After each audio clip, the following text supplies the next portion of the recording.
Hi friends, welcome to Annam's Recipes. இன்னைக்கு என்ன செய்யலாம்னு பாப்போம். Hi friends, இன்னைக்கு தக்காளி ரசம் எப்படி வைக்கலாம்னு பாப்போம். நிறைய பேர் கேட்டிருந்தீங்க தக்காளி ரசம் எப்படி வைக்கிறதுன்னு. அதுக்கு இந்த மாதிரி புளிப்பு தக்காளி எடுத்துக்கணும்.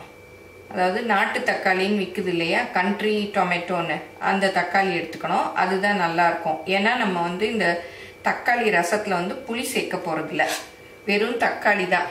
நான் இந்த மாதிரி 2 தக்காளி எடுத்து இப்படி கட் பண்ணி வச்சிருக்கேன்.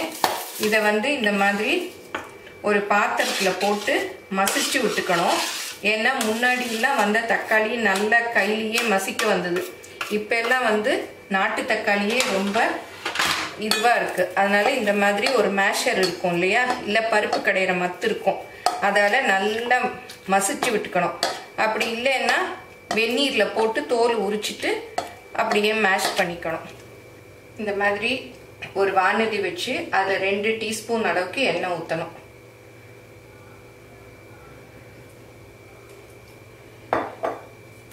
இதில் 1/4 டீஸ்பூன் கடுகு, 1/4 டீஸ்பூன் உளுத்தம் பருப்பு, 1/4 டீஸ்பூன் சீரகம் போட்டு நல்லா பொரிய விடணும்.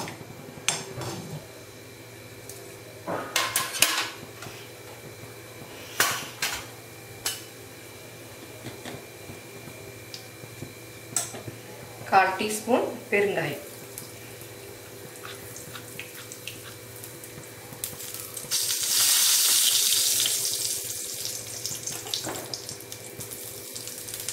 அப்புறம் 2 மிளகாய் வத்தல், அப்புறம் 2 பல்லு பூண்டு தட்டி வச்சிருக்கேன், அதையும் போட்டுக்கணும். அப்புறம் கொஞ்சம் கருவேப்பிலை, இதையும் கொஞ்சம் கிள்ளி போட்டுக்கணும்.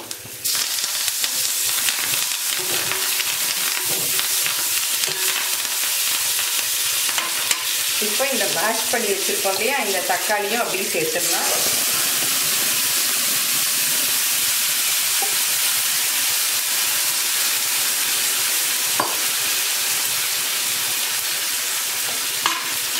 இதில் கொஞ்சம் தண்ணி சேர்த்து நமக்கு தேவையான அளவு தண்ணி.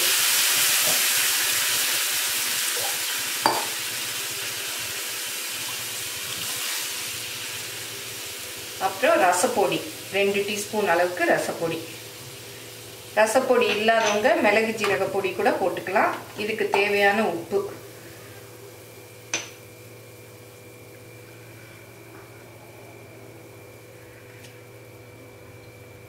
அப்புறம் மஞ்சள் பொடி,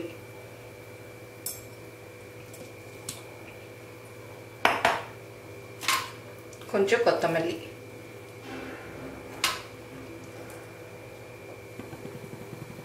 அப்புறம் இது சாதம் நம்ம வடிக்கிறோம் இல்லையா, அந்த வடிச்ச தண்ணி. இது இந்த ரசம் திக்காறதுக்கு ஊத்துறோம். ஏன்னா நம்ம பருப்பு தண்ணி எல்லாம் ஊத்தல, அதனால இந்த தண்ணி ஊத்துறோம். இந்த தண்ணி இல்லாதவங்க சும்மா தண்ணி கூட ஊத்திக்கலாம். இப்ப இது நல்லா நொர கூட்டி வந்ததும் அடுப்புல இருந்து இறக்கணும்.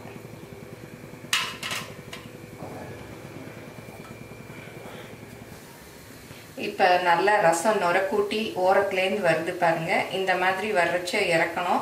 நான் முதல்லையே கொஞ்சம் கொத்தமல்லி போட்டேன், அப்போதான் அந்த ஃப்ளேவர் ரசத்தில் இறங்கும். இந்த ரசம் நல்ல டேஸ்டாக இருக்கும். இது சூப் மாதிரியும் குடிக்கலாம். அப்புறம் கடைசியாக இறக்குறச்ச இன்னும் கொஞ்சம் கொத்தமல்லி போட்டு இறக்கலாம்.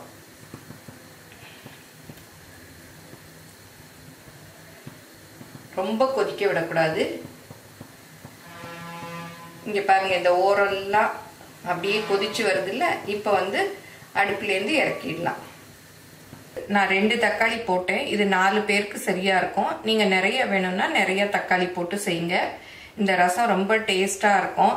நம்ம எங்கேயோ ஒரு வெளியில போயிட்டு வந்தோம், டக்குன்னு செய்யணும்னா இதை செஞ்சுக்கலாம். ஏன்னா புளியெல்லாம் ஊற வைக்க வேணாம், அப்படியே செஞ்சிடலாம். இந்த ரெசிபி எல்லாரும் செஞ்சு பாருங்க. பிடிச்சிருந்தா லைக் பண்ணுங்க. எங்க சேனலை சப்ஸ்கிரைப் பண்ணாதவங்க சப்ஸ்கிரைப் பண்ணிக்கங்க. தேங்க்யூ.